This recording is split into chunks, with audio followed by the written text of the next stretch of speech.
There are loads of reasons mains can burst, from heavy traffic load and invasive tree roots to ground movement and pipe deterioration.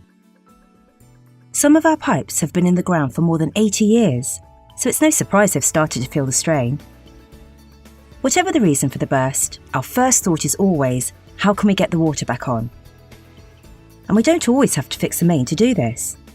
Sometimes we can rezone. This clever little trick means we can supply water via a different route, so the water supply is back up and running very quickly. It takes a lot to fix a burst, and just finding it can be tricky as everything is underground.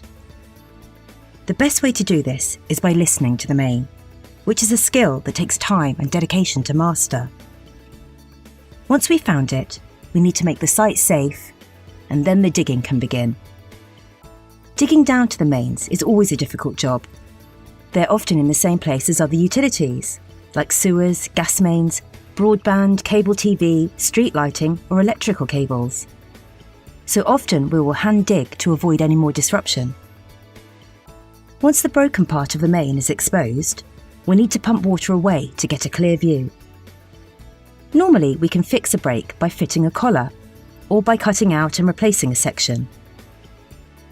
Once the main is fixed, we fill the hole and put everything back as it was, then whiz off to our next job.